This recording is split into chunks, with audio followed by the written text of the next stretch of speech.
up, athletes? Thank you so much for tuning in to another interview with Team Delta's Athlete of the Month. Each month, an athlete from Delta Performance is nominated by their teammates to be highlighted all month long. And this month, I have the pleasure of speaking with none other than Joy Harris. She is an extraordinary endurance athlete living in DC with her husband and dog. She's run multiple full and half marathons and has even done a handful of triathlons. I am super excited to be chatting with her today. It's been a joy being her coach, pun intended, through the pandemic. And I can't wait to just dive a little deeper with her today and see what makes her tick as an athlete and chat with her about all of her running. So, Joy, thanks for being here. Yeah, glad to be here. Thanks for having me. Yeah. What was it like when you got the email that you'd been nominated for Athlete of the Month? I mean, I was surprised, but really happy. I mean, it's an honor. I love everybody on the team, so it feels nice to feel known and recognized, and like the team knows me, even though I've like never met anybody in person except Janelle. So yeah, it was really great. Oh, good. Yay. Well, you've been nominated multiple times each time around. So it just goes to show that you make a mark on people and people feel inspired by you. So I am so glad. I can't imagine a more deserving person to get this nomination. So yeah. So tell us a little bit more about you, Joy. What is it that you, outside of running, like what is it that you do in DC, enjoy? Talk to me a little bit. Tell me about you. So we've been here in DC for 6.5 years now. And yeah, there's a lot to do. I mean, maybe not so much over the past year, but the city is great. I love exploring the city. We love going out to eat, trying new restaurants, all that kind of stuff. It's a great city to run in. You said besides running, but there are tons of trails.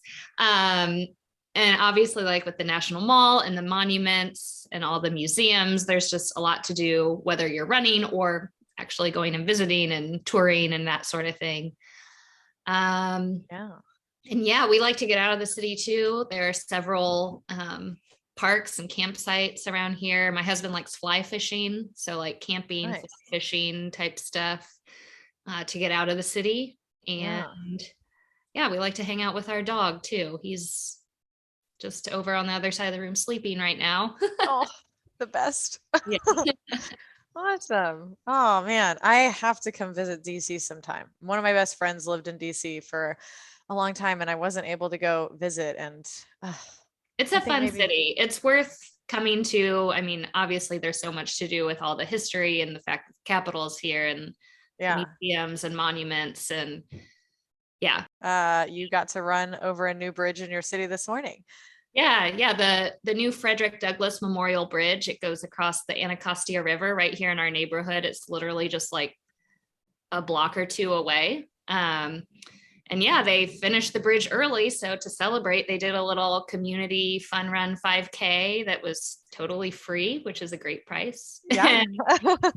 I met up with some other people I know who run, and we ran it together, and they had a huge turnout. I was kind of thinking, it's like, it was kind of a last minute announcement, community fun run on Labor Day. And there were like over 1,000 people there. So it was super fun.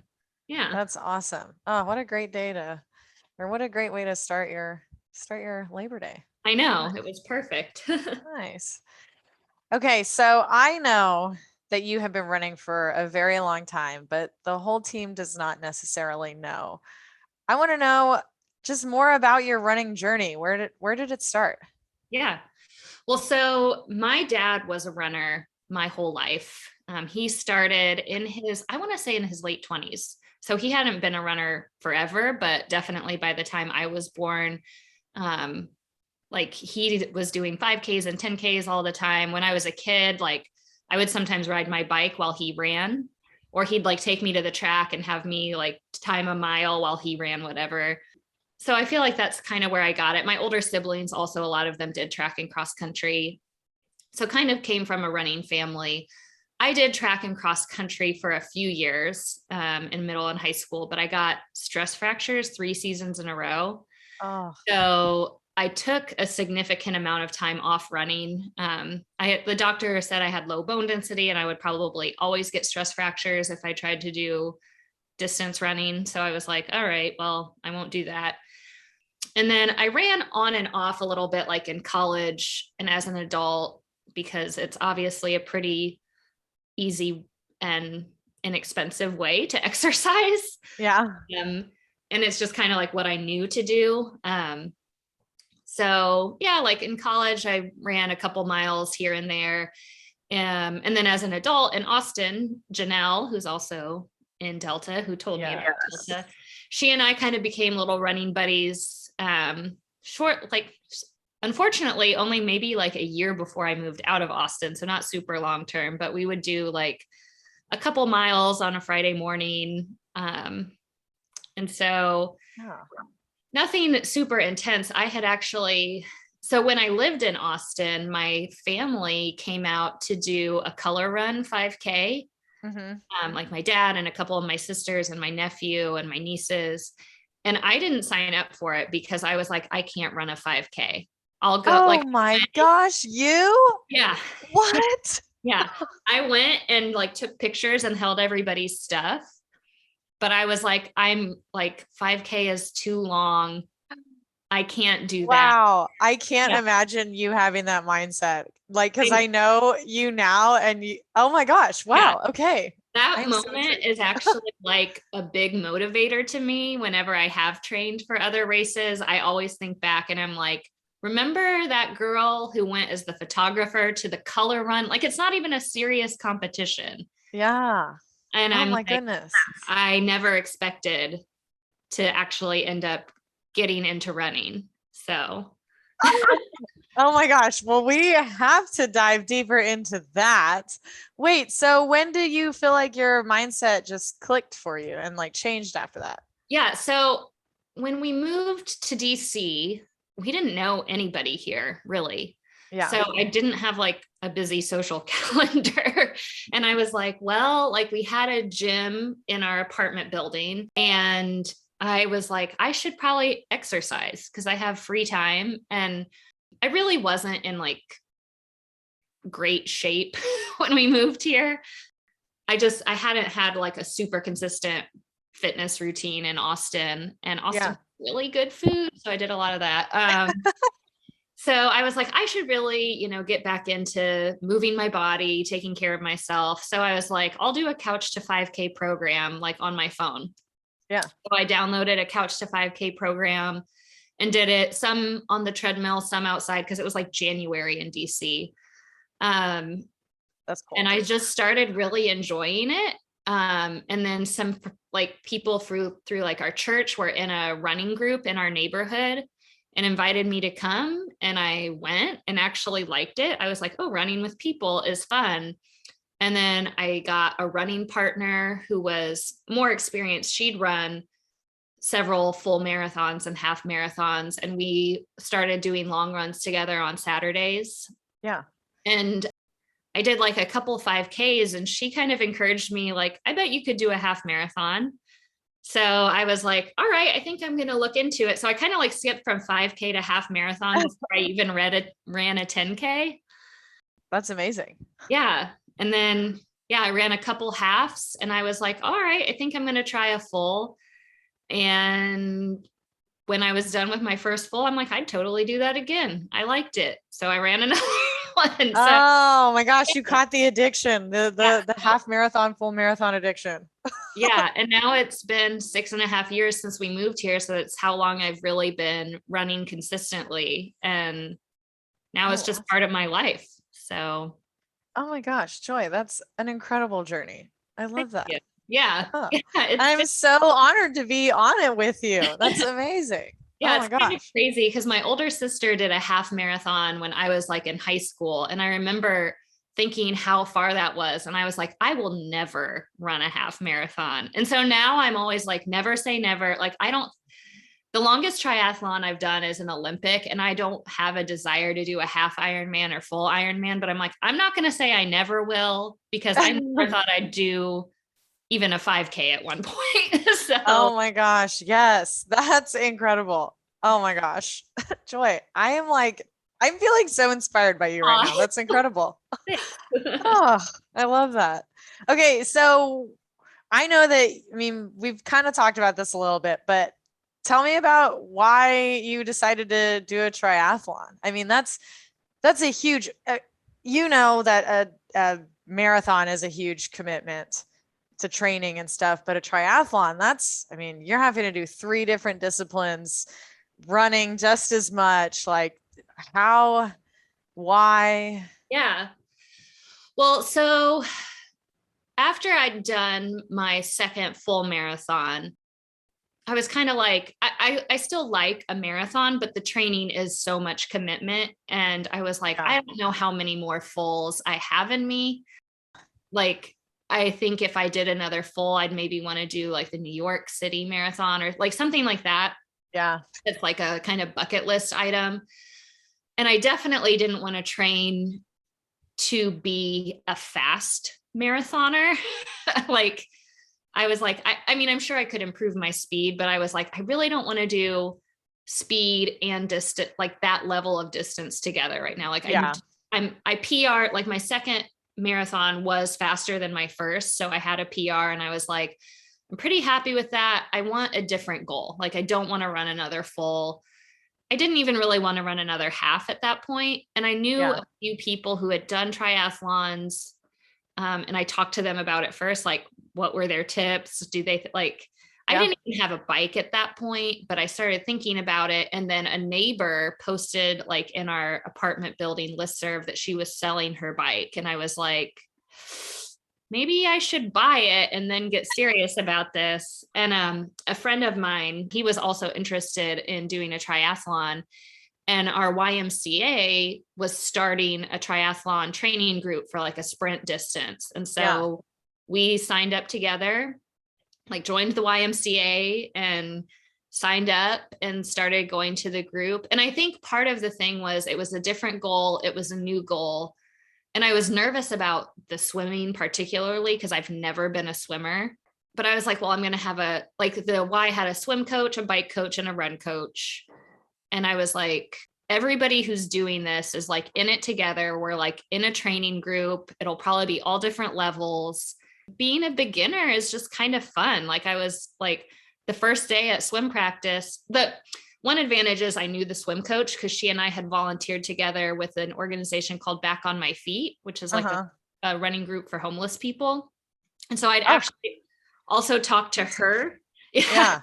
And she was like, I'm the swim coach. You should do it. So, I mean, that helps. But yeah, I like got in the pool and I was like, okay, day one, it's just going to be uphill from like, it's just going to get better from here. Like, when you're a brand new at anything, I feel like you see progress so fast because you just don't know anything. You don't have benchmarks. So like every swim practice, I was like, that's the farthest I've ever swum.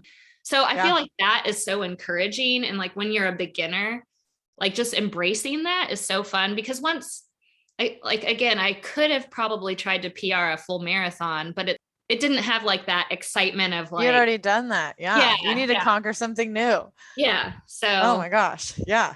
Yeah. So I did a sprint triathlon with that training group. And then I trained on my own for an Olympic distance later that year. Wow. I prefer the sprint. I don't love the bike, honestly. Yeah. Me, I like to swim a lot better than I expected. So I think that's how you know you're a true at heart runner when you say, I don't really like biking, but I'll go run miles and miles. Yeah. You know, and the funny thing is, I'm like, well, biking it's just like kind of the same thing over and over. And so it's boring. And then I'm like, wait, that's true of running. And then I'm like, well, but you can't really talk when you're biking. And then people are like, well, you can't talk while you're swimming either. I'm like, I know, but I like the swim better than the bike. I don't know. And the bike is, of course, the longest section of the tri, no matter what distance. So I think that's why I'm not interested in like a half or full Ironman, but a Yeah. sprint distance try is really fun. And it's like just a little more training time than a 10K, a little less than a half marathon. So it's like a really, Yeah. and doing three sports is just fun. Like if you have been running for a while and you're like kind of bored and want to do a little cross training, but don't want to quit running altogether. Yeah. Triathlon Triathlon. is super fun. I hope that everybody who listens to this goes and signs up for a sprint try. Do it. I mean, it is more expensive. You have to get a bike. You have to find a place Sure. to swim. It's not as accessible as running, but if you can do it, I think it's a super fun experience. And Yeah. everybody like at a sprint triathlon is kind of, it's so many beginners, it's so many people doing it for fun. Like when I got to the Olympic one, I was like, oh, these people are serious. They had serious gear. They looked like they were ready to compete. I was like, this is definitely a step up. Oh my But I did gosh. come in last. It was fine. There you go. There you go. So, Joy, you have tried so many new things. You have conquered things that you were told you were never going to be able to do. How do you not let that negativity of others and their perception of you bring you down? And how do you get past that and say, you know what, I'm going to do this anyways? I mean, other than like that doctor who told me I probably couldn't run distance, I don't feel like I've had a ton of negativity or like, people saying that I can't Yeah. do stuff. And honestly, the truth is my body doesn't do great if I run every single day. Maybe a couple days together and then some cross training. I do know Yeah. that I can tend to be injury prone and like stress fracture prone more so than some other people. Yeah, I think just like learning what worked for me, like learning I can run distance. I just maybe can't train long distance every single day, but then I can do weight training. I can do the bike. I can swim. I can go for a walk or a hike or whatever. Yeah. It's so fun to do races and stuff. Like, I don't know. I feel like Yeah. I actually just had so much encouragement too. Like my running partner, my friends, my coaches. When you have like a community aspect to it and you're all in it together, Yeah. and it's not just competitive, like it's competition with myself, but also one thing I always tell myself when I start getting too worried about like, well, am I going to PR and what's my time and is my training right and is my hydration right and is my nutrition right? Sometimes I'm like, okay, Joy, take a deep breath. You are a recreational runner. You do this for fun. And if it's not fun anymore, like, why are you Yeah. doing it? Like, not that I don't think that it's bad to be competitive and to set goals, but sometimes it can get like, I can get in my mind a lot and I'm like, okay, I'm not an elite athlete. I'm not, Shalane Flanagan. I'm not going to win the New York City Marathon. Yeah. So maybe don't get super stressed about it. Like just have fun, enjoy it, do your best. That And is such good advice. yeah, Like not just for yourself, but for others. I think people so often get so bogged down about the numbers and yeah, in our society nowadays, like everybody has an Apple Watch tracking things constantly. Like your phone tells you how you're sleeping at night. Like yeah, it's a lot to get lost in the sauce and forget that you're just doing it also to just bring yourself happiness and yeah. stress less and Well, you and know I think too, like I think elite athletes are super inspiring. Like I watched when Shalane won New York City. I watched when Des won Boston. Like yeah. amazing. But watching a race, like especially a marathon, like my husband, when he came to my first marathon to like cheer me on, like when it was done, he's like, I wasn't expecting like how emotional, inspiring that was going to be. And not just like the top athletes, like you're at the finish line and people in the middle of the pack, like still finishing and like people helping each other over the finish line, like somebody falls Yeah. and they help each other up. And honestly, like the people who do end last, like that is still inspiring. They are on their feet a long time. That's a Yeah. huge accomplishment. And like to see all these other people finish ahead of you, but to still say it doesn't matter, I'm going to run my race and finish it. Like Yeah. I think sometimes we think, oh, the elites are where the inspiration is. And that's true, but the person who comes in last and still finishes is just as inspiring, I think. I could not agree more. It's being at any sort of race is just so, there's something so inspiring about seeing somebody put their body through really hard work, Mhm. like mentally, physically, emotionally, like Yeah. seeing somebody get through something like that, no matter what their fitness level is it's amazing. Yeah. Ugh, Agreed. I want to go. You're like making me want to go sign up for a half again. Yeah. I cannot wait to run this 5K this weekend. Oh, I need to get my race bug out of me. Yeah. Oh my Yeah. goodness. Running this morning was so fun. Like, and there were so many people and it was like an out and back. So it's like, Yeah. the people who were running like probably 5-minute miles, I see them, like coming back, and everybody on our side is like cheering as they're coming past. And then like we finished and there were still people coming and like we're cheering for them. And it's just such a fun like community atmosphere and like feels like a team, even though you don't know the people. I don't know. It's just so fun. Yeah. Yeah. Okay. So tell me about the most challenging race you've ever done. And I want to know like what made it so challenging for you to get through. Tries included. Tries included. Okay, it definitely my Olympic triathlon, because the bike, I didn't train as much as I should have for the bike, Yeah. and it was a pretty hilly course. You're really kind of alone because during the bike, like they don't close the roads, so you're Oh just yeah. riding on the shoulder, and like there's nobody to talk to. Like, because when you're running, you do like as you pass people or they pass you, you kind of cheer. Yeah. And I had never biked the distance that was in the race. Oh Like my it was the gosh. longest I'd ever biked. It was hilly. It was hot. I felt really alone. Like nobody's out there cheering for you. Yeah. And I was like cursing. So I was really glad when that part of the swim part and the run, like the 10K run, that was actually, I think, my best 10K I've ever run.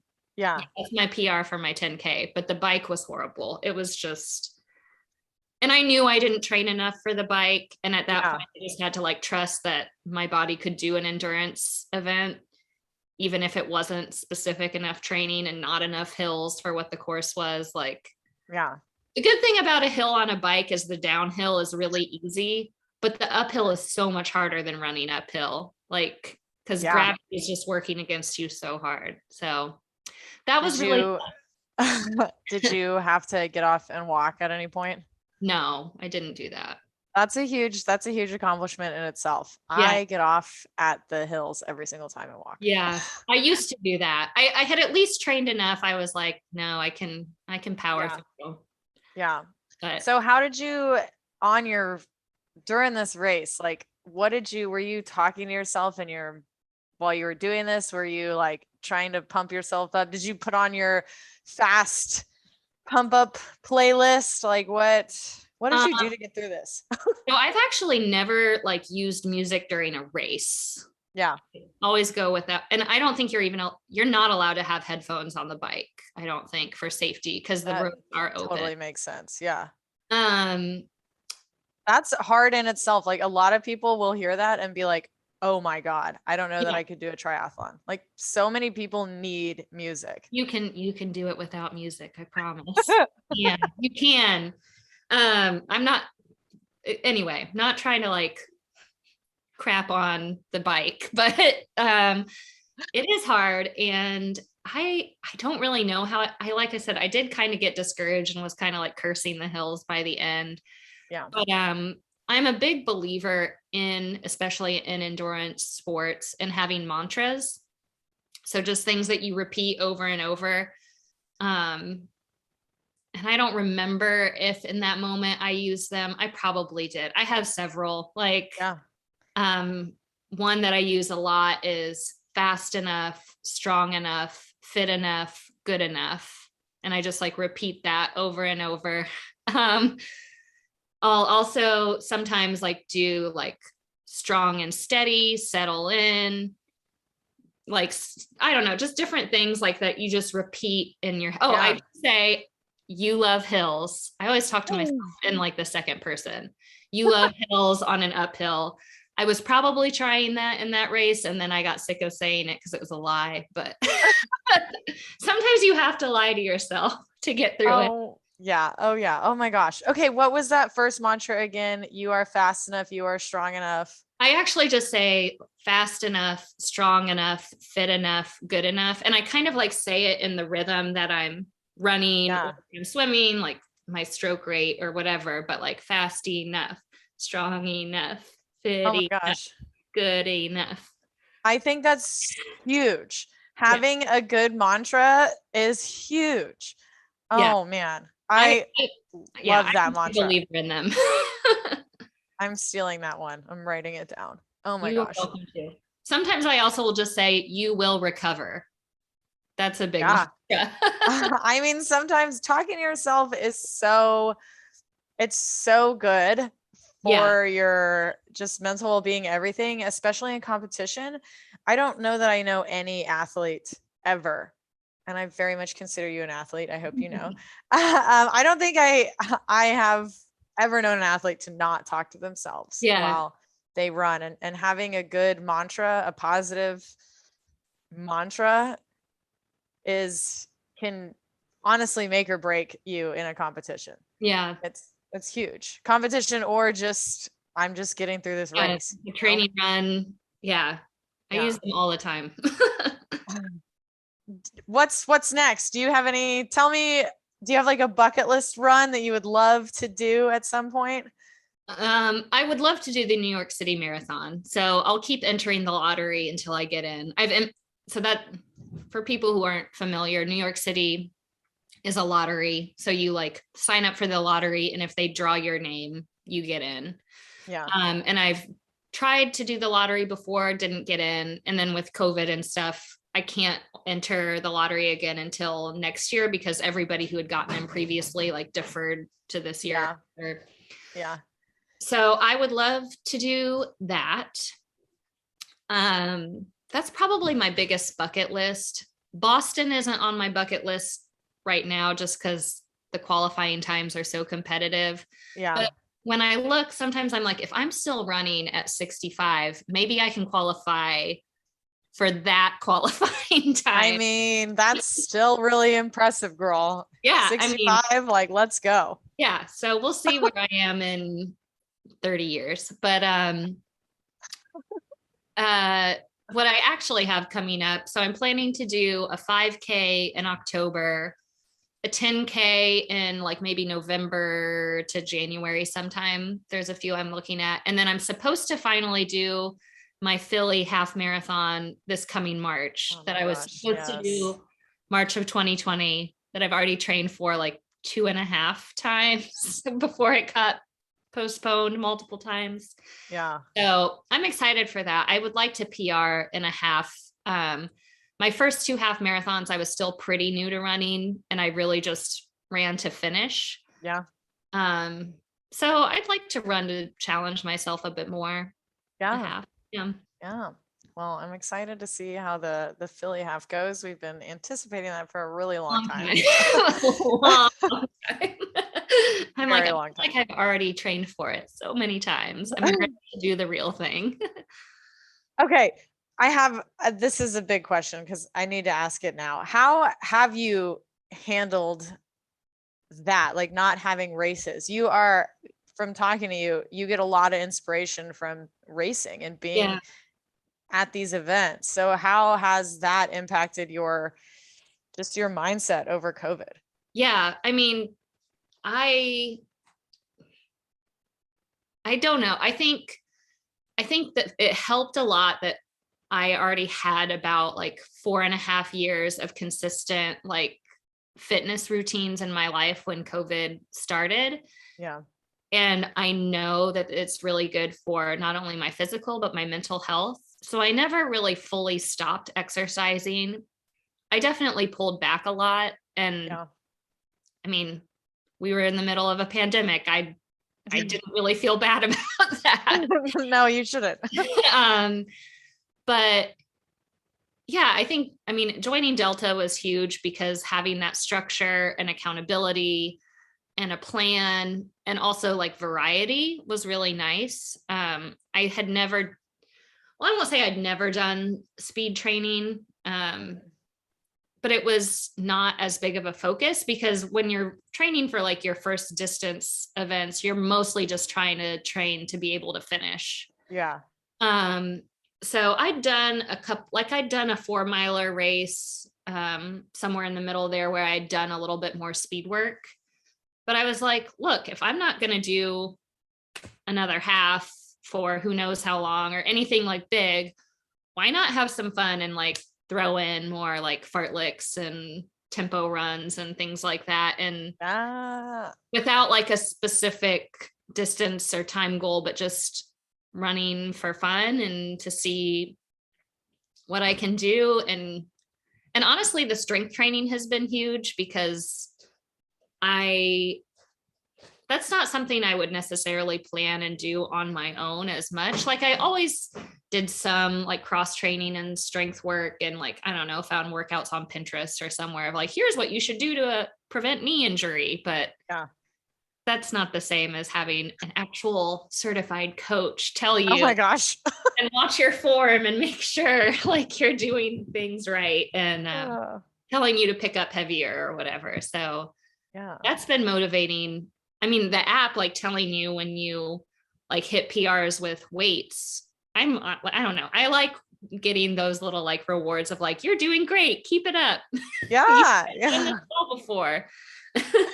Yes. Oh, good. Good. Well, I'm glad that has been helpful throughout the pandemic. I know it's hard when you don't have, I'm very big like you. I need that running community to help keep me going. So I have been, I know I say it all the time, but I really do find a lot of inspiration from all of y'all, the whole team. It's great to be able to have a group of people that even though you're on the other side of the country, I can be like, oh, I wonder if Joy has ran today. Okay, she has. I guess I should go out and run too.